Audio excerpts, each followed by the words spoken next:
وہاڑی کے قریب ایک چھوٹے سی دیہات میں ہم رہا کرتے تھے۔ ہر طرف لہلہاتے کھیت تھے جو علاقے کی خوشحالی کے ضامن تھے۔ والد صاحب کی 20 ایکڑ اراضی تھی۔ یہ زرعی زمین ہمارے گاؤں سے چند فلنگ کے فاصلے پر تھی۔ والد صاحب اور چچا اجمل دو ہی بھائی تھے۔ مل جل کر کاشت کرتے اور ان کے اتفاق کی گاؤں والے مثال دیا کرتے تھے۔ یہ ایک دوسرے کا احترام کرتے اور دکھ سکھ کے سانجھی تھے۔ میرے 3 بھائی تھے، 2 مجھ سے بڑے اور ایک بہن چھوٹی تھی۔ اب ہمارے گاؤں میں بھی تعلیم دلوانے کا رجحان بڑھ رہا تھا، لیکن والد صاحب کا دان اولاد کو تعلیم دلوانے کی طرف نہیں تھا۔ والدہ نے کہہ سن کر 2 بیٹوں کو اسکول میں داخل کرایا، لیکن ہم کو نہیں، کیونکہ بابا جان کہتے تھے یہ لڑکیاں ہے، بس قرآن مجید پڑھاؤ، اسکول بھیجنے کی ضرورت نہیں ہے۔ ایک بار جب کہ ہمارے رشتہ دار کے یہاں کسی کی شادی تھی، کچھ مہمان شہر سے بھی آئے تھے۔ وہ جب آئے سبھی ان کو دیکھ کر دنگ رہ گئے۔ وہ ایک کار میں خاصی شان و شوکت سے آئے تھے۔ ان کا لباس، بات چیت کا انداز، رہن سہن اور طور طریقے سب سے الگ تھے۔ ہم نے بابا جان سے پوچھا ہمارے یہ رشتہ دار کیسے ہوئے؟ یہ تو سب گاؤں والوں سے مختلف ہے اور شہر کے ہیں۔ انہوں نے جواب دیا پہلے اسی گاؤں میں رہتے تھے، ان کے لڑکوں نے شہر جا کر پڑھنے کی ضد کی تو میرے چچا زاد اکرم نے اپنے بچوں کی پڑھائی کے لیے شہر جانے کا فیصلہ کر لیا۔ کیونکہ یہاں ہائی اسکول نہیں تھا، انہوں نے اراضی فروخت کر کے شہر میں گھر خرید لیا۔ وہاں کچھ دکانیں بھی بنوا کر کرائے پر اٹھا دی اور جو کر کے لڑکوں کو کالج میں پڑھایا۔ تعلیم حاصل کرنے کے بعد دونوں بڑے بیٹے ملازم کرنے لگے۔ ایک کو بینک میں نوکری ملی اور دوسرا فوج میں چلا گیا۔ تب ان پر روزگار کے دروازے کھل گئے اور تعلیم سے رہن سہن بدل گیا۔ اب یہ دیہاتی نہیں رہے بلکہ شہری ہو گئے ہیں۔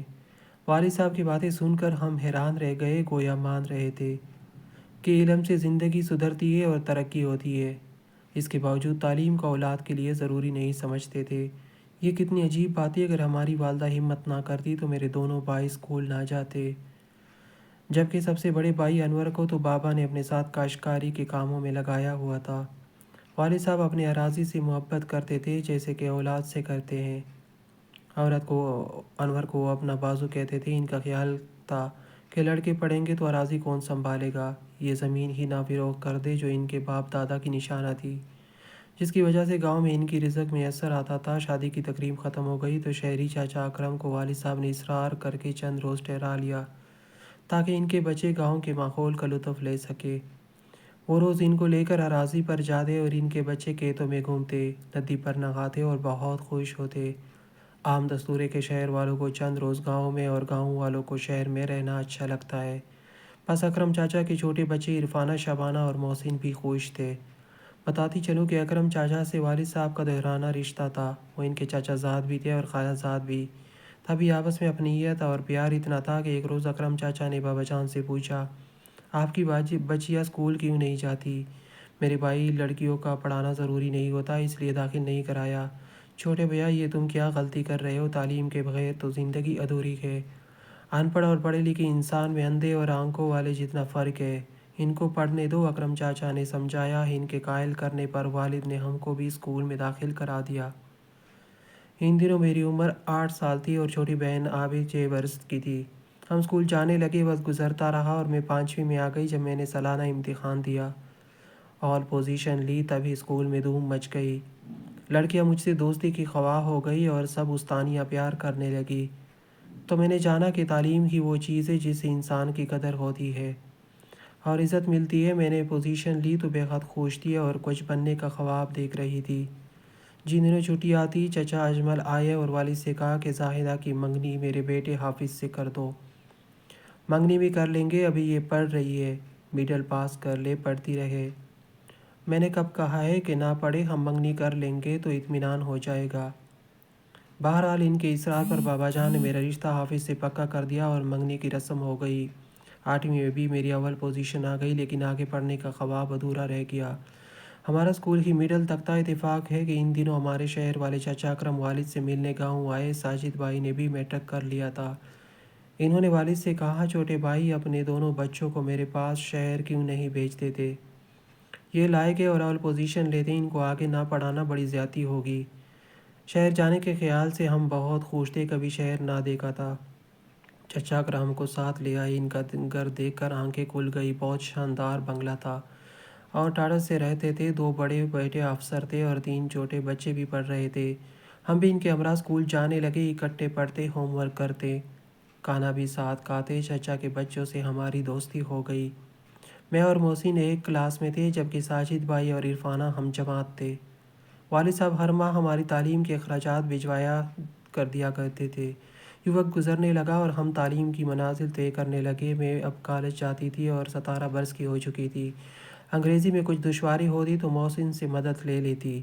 رفتہ رفتہ ہم میں پیار بڑھنے لگا، لیکن اپنے جذبات ظاہر نہ کرتے تھے۔ ایک روز میں نے دیکھا کہ بھائی ساجد لان میں عرفانہ سے عمر بھر ساتھ نبھانے کے عہد و پیمان کر رہا تھا، تو یہ منظر دیکھ کر گھبرا گئی۔ سوچا اگر چچا اکرم کو اس بات کا شک ہو گیا یا محسن کو پتہ چل گیا کہ ساجد اس کی بہن سے محبت کا چکر چلا رہا ہے، تو میرے بھائی کا جینا محال اور ہمارا اس گھر میں رہنا ناممکن ہو جائے گا۔ پہلے تو خود کو سنبھالا اور محسن سے بات چیت میں اور محتاط ہو گئی۔ پھر بھائی کو سمجھایا کہ عرفانہ سے فاصلہ قائم رکھو، کیونکہ محسن اس معاملے میں بہت حساس ہے، مگر میرے خدشے کو ساجد بھائی نے کچھ اہمیت نہ دی۔ کسی نے سچ کہا ہے کہ عشق اور مشق چھپائے نہیں چھپتے۔ ایک روز جبکہ چچا اکرم کہے سے لوٹ رہے تھے، ان کا گزر بازار سے ہوا۔ انہوں نے دیکھا کہ عرفانہ اور ساجد ساتھ رکشے میں جا رہے تھے، جبکہ گھر میں گاڑی موجود تھی اور یہ کالج کا راستہ بھی نہ تھا۔ ان کو شک ہو گیا۔ کار رکشے کے پیچھے لگا لی، کچھ آگے جا کر رکشہ ایک ہوٹل کے سامنے رکا اور یہ دونوں اتر کر اندر چلے گئے۔ چچا نے گاڑی ایک طرف کھڑی کر دی اور ان کے باہر آنے کا انتظار کرنے لگے۔ کھانا کھا کر جب دونوں باہر آئے، انہوں نے چچا اکرم اور ان کی گاڑی کو نہیں دیکھا۔ وہ اپنی دھن میں تھے۔ چچا نے کار میں ان کا تعاقب کیا۔ یہ قریبی پارک میں جا کر بیٹھ گئے اور باتوں میں مگن ہو گئے۔ چچا اکرم کو بہت غصہ آیا کہ ایک گھر میں اکٹھے رہ کر یہاں بیٹھنے کی کیا ضرورت ہے؟ کیا گھر میں باتیں نہیں کر سکتے؟ ظاہر معاملہ صاف نہیں تھا۔ یہ تو محسن کے خوف سے گھر میں زیادہ بات چیت سے گریز کرتے تھے اور باہر آزادی سے بات کر سکتے تھے۔ بہرحال گھر آئے تو چچا منتظر تھے کہ تم کالج سے آ رہے ہو؟ جی ابو، عرفانہ نے فوراً جواب دیا۔ اس جھوٹ پر چچا کا رنگ بدل گیا، لیکن اسی وقت محسن بھی آ گیا تو وہ کچھ سوچ کر خاموش ہو گئے اور بات کو پردے میں رہنے دیا۔ بیٹے کے غصے سے واقف تھے اور مزاج سے بھی سوچا ہوگا کہ بعد میں ان کو سمجھاؤں گا کہ تعلیم کی طرف بھی دھیان رکھو۔ بعد میں انہوں نے اکیلے میں سمجھایا بھی کہ ساجد تم گاؤں سے پڑھنے آئے ہو، ایک لائق طالب علم ہو، لہٰذا اپنی تعلیم پر توجہ رکھو اور تعلیم کو ہی مقصد زندگی بناؤ۔ اگر کہیں سیر و تفریح کو جانا بھی ہو تو مجھ سے کہو، میں گاڑی اور ڈرائیور دے دیا کروں گا۔ رکشوں میں یا پیدل کہیں آنے جانے کی ضرورت نہیں ہے۔ عرفانہ کو بھی اکیلے میں بلا کر ضروری جو بات سمجھانی تھی کہی۔ دونوں نے وعدہ کر لیا کہ پڑھائی پر توجہ مرکوز رکھیں گے اور تعلیم ہی کو مقصد زندگی سمجھیں گے، لیکن یہ لفظی وعدہ تھا۔ یہ اسی طرح کالج جانے کا کہہ کر کلاس سے غیر حاضر ہو جاتے اور باہر ملتے۔ ان کا جذبہ محبت ایک ہی چھت تلے پروان چڑھتا رہا اور کسی کو پتہ نہ چلا سوائے میرے اور چچا جان کے، جنہوں نے راز کو فاش نہ کیا۔ چاہتے تھے گاؤں کے یہ بچے جب اتنی دور پڑھنے آئے ہیں تو پڑھ ہی جائے۔ اگر ان کو واپس بھیجا تو ان کا مقصد ہی زندگی ضائع ہو جائے گا۔ مجھے معلوم نہ تھا کہ ساجد بھائی اور عرفانہ کس حد تک باہر ملتے ہیں، لیکن وہ دنیا و فہمیہ سے بے خبر ایک دوسرے کو چاہنے لگے۔ یہ بات تو مجھے شدت سے محسوس ہو رہی تھی، اس وجہ سے میں خطرے کی جو بو سونگھ رہی تھی۔ میں اور محسن حالانکہ ایک دوسرے کو پسند کرتے تھے، لیکن ہم نے خود کو سنبھل لیا، کیونکہ میری منگنی حفیظ سے ہو چکی تھی اور محسن جانتا تھا کہ اب میرا اس کے ساتھ رشتہ ہونا محال ہے، تو اس نے صبر سے کام لیا۔ کوئی ایسی بات منہ سے نہ نکالی جس سے میرا ذہن مزید منتشر ہو جاتا۔ البتہ وہ ضرور کہتا تھا کہ زائدہ ایسے مواقع بار بار نہیں ملتے جب کسی کو اپنی زندگی بنانے کا چانس قدرت اس طرح عطا کر دیتی ہے کہ جیسے تم کو ملا ہے۔ میں چاہتا ہوں کہ تم اپنے والد کا اعتماد قائم رکھو اور اپنی تعلیم مکمل کر کے بخیر وفیت گھر جاؤ۔ مستقبل میں کیا ہوگا یہ بعد میں دیکھا جائے گا۔ محسن کی ایسی باتوں سے دل ہی دل میں اس کے اچھے کردار کی متعارف ہو جاتی، کیونکہ وہ خود بھی وقت ضائع کرنے کی بجائے سنجیدگی سے تعلیم مکمل کر کے کچھ بننا چاہتا تھا، جیسے کہ اس کے دونوں بڑے بھائیوں نے اعلیٰ ملازمت حاصل کر کے اپنے کمبے کو سدھار لیا تھا۔ سالانہ امتحان نزدیک تھے۔ بڑی جانفشانی سے ہم پرچوں کی تیاری میں لگے تھے۔ امتحان ختم ہو گئے تو والد صاحب کا پیغام ملا کہ اب تیاری کرو اور گھر آ جاؤ۔ اس روز میں اور ساجد گھر جانے کی تیاری کر رہے تھے۔ میرا بھائی نہانے کے لیے باتھ روم جانے لگا تو اس نے جیب سے بٹوا نکال کر میز کی دراز میں رکھ دیا۔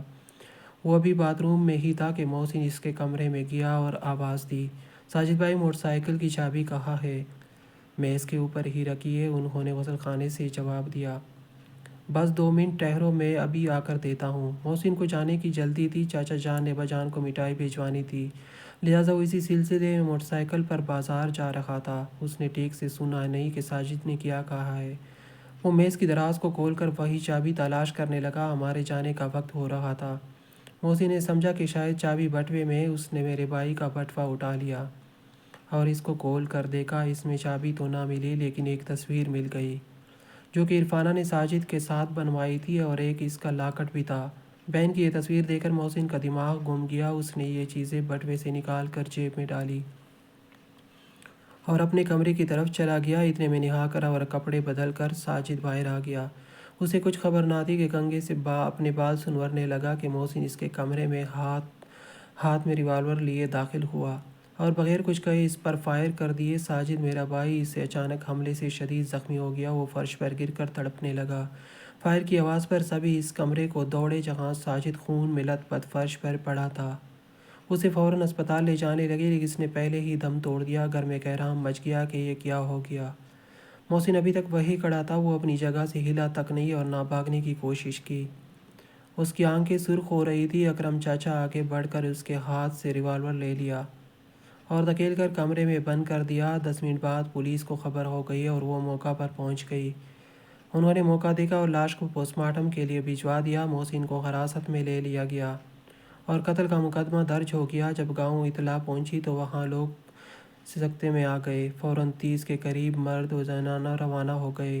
یہ دیکھنے کو کیا ہو گیا ہے اور کیسے ہو گیا۔ امی اور بھائیوں کی حالت خیر تھی۔ بابا جان، چچا اجمل کے ہمراہ فوراً آ گئے۔ ٹک پر لاش جب گاؤں پہنچی تو وہاں بھی کہرام برپا تھا۔ سارا گاؤں ہی سوگوار تھا۔ امی بیچاری تو بنجل مچھلی کی مانند پر تڑپ رہی تھی۔ مقدمہ چلا تو چچا اکرم دوبارہ گاؤں آئے اور والد صاحب سے معافی طلب کی، اپنی بیٹی عرفانہ کا رشتہ دینے کی پیشکش کی اور کہا کہ رشتے کے بدلے خون معاف کر دے۔ بابا جان نے غصے سے جواب دیا کہ کیا محسن کو اپنے بیٹے کا خون معاف کر دوں؟ یہ کیسے ہو سکتا ہے؟ اکرم چاچا نے گاؤں کے چند معزز آدمیوں کو اکٹھا کیا، دوبارہ آ کر معافی طلب کی کہ میرے بیٹے سے طیش میں غلطی ہو گئی ہے، آپ خدا کے واسطے اس کو معاف کر دے اور ہم پر احسان کرے۔ گاؤں والوں نے بھی کہا کہ یہ آپ کا عزیز ہے اور معافی کا درخواست گار ہے، جو اس جہاں سے چلا گیا تو واپس نہیں آ سکتا۔ دشمنی سے کوئی فائدہ نہیں، آپ احسان کریں کیونکہ صلح میں عافیت ہے۔ جب گاؤں والوں نے والد صاحب پر بہت زور دیا تو وہ مان گئے، مگر عرفانہ کا رشتہ لینے سے منع کر دیا۔ لوگوں نے کہا کہ اکرم خوشی سے بیٹی کا رشتہ آپ کے بیٹے انور کو دینا چاہتا ہے۔ دشمنی اس طرح ختم ہو سکے گی جب آپ اس کی بیٹی کو اپنی بہو بنا لیں گے، ورنہ دل میں خندق رہ جاتی ہے اور دشمنی ختم نہیں ہوتی۔ جب میرے بھائی انور سے والد صاحب نے پوچھا تو اس نے عرفانہ کے ساتھ شادی سے صاف انکار کر دیا۔ اس نے کہا، بابا جان سوچو تو صحیح، لوگ کیا کہیں گے کہ بھائی کو قتل کرنے والی کی بہن سے شادی رچا لی۔ میں ہرگز عرفانہ سے شادی نہیں کروں گا، ورنہ عورتوں میں چلکش رہے گی اور سکون برباد رہے گا، کیونکہ عورتیں چھوٹے دل کی مالک ہوتی ہے۔ وہ ساجد کے قتل کو نہیں بھلا سکتی۔ عرفانہ کو گھر میں موجود پا کر والدہ اور بہنوں کے دل سے ساجد کا دکھ کم نہ ہوگا۔ آپ ویسے انہی لوگوں کو اپنے بیٹے کا خون معاف کر دیں، لیکن ان سے عرفانہ کا رشتہ مت لے۔ والد بھی چاہتے تھے تو یہی تھے، لیکن گاؤں کے معززین کے دباؤ میں آ چکے تھے۔ بیٹے کو بھی سمجھانے لگے کہ انور بیٹا، رسم یہی ہے، میں نے تو اسے معاف کر دیا ہے کہ اللہ راضی ہو، لیکن تم بھائی کا خون ایسے معاف کرو گے تب بھی گاؤں والے تم کو بے غیرت کہیں گے۔ بہتر ہے کہ ہم عرفانہ کا رشتہ قبول کریں۔ اکرم کو تسلی ہو جائے گی کہ ہم نے دشمنی کو ختم کر دیا ہے، کیونکہ اس کی بیٹی ہماری بہو بن چکی ہے۔ انور بھائی نے والد صاحب کے کہنے پر عرفانہ سے شادی کر تو لی اور وہ بہو بن کر ہمارے گھر آ بھی گئی، لیکن ہمارے دل میں ابھی اس کے لیے محبت کے جذبات کا جنم لینا ممکن نہ تھا۔ امی صابر تھی، چپ رہتی تھی، مگر ہم بہنیں چپ نہ رہ سکی۔ خاص طور پر میری ہر وقت عرفانہ سے تکرار اور انبن رہنے لگی۔ جب موقع ملتا بات پہ بات اس سے الجھتی اور اس کو ساجد بھائی کی موت کی وجہ قرار دے کر قاتل کی بہن ہونے کا طعنہ دیتی تھی۔ وہ بھی آخر انسان تھی، وہ بھی مجھ سے نفرت کرنے لگی اور جھگڑے کا جواب جھگڑے سے دینے لگی۔ اس روز روستی کی تکرار پر انور بھائی پریشان رہنے لگے۔ اس نے کئی بار ہم کو روکا کہ اب جھگڑا نہیں کرنا، جو ہوا سو ہوا، مگر میرا دل صاف نہ ہو سکا۔ ایک روز میں بھابھی عرفانہ پر طعنہ زنی کر رہی تھی کہ ہمارا جھگڑا شروع ہو گیا۔ اتفاق سے اس وقت بھائی انور گھر میں داخل ہوا۔ اس کے ساتھ میں کلاڑی تھی، اس نے ہم کو جھگڑا کرنے سے منع کیا اور چپ رہنے کی تلقین کی، لیکن ہم دونوں ہی چپ نہ ہوئی اور زیادہ بلند آواز میں جھگڑنے لگی۔ باہر سے بھائی نہ جانے کسی پریشانی میں گھر آیا تھا کہ اس نے ہم پر کلہاڑی سے حملہ کر دیا۔ پہلا وار بیوی پر کیا، کلہاڑی اس کے سر میں لگی اور خون بہنے لگا۔ دوسرا وار مجھ پر کر دیا، میں مڑی لیکن میرا بازو کلہاڑی کے وار کی زد میں آ گیا اور زخمی ہو گیا۔ ہم دونوں کو اسپتال لے گئے، میں تو زندہ بچ گئی لیکن عرفانہ اللہ کو پیاری ہو گئی۔ انور بھائی کو پولیس لے گئی اور اس سے جیل ہو گئی۔ اس واقعے کو سہنے کی تاب ہمارے والدین میں کب تھی؟ وہ تو پہلے ہی ساجد کے قتل سے آدموئے ہو چکے تھے۔ ماں صدمے سے چل بسی اور باپ کو دل کا دورہ پڑ گیا۔ ہمارا ہنستا بنستا گھر تباہ ہو گیا۔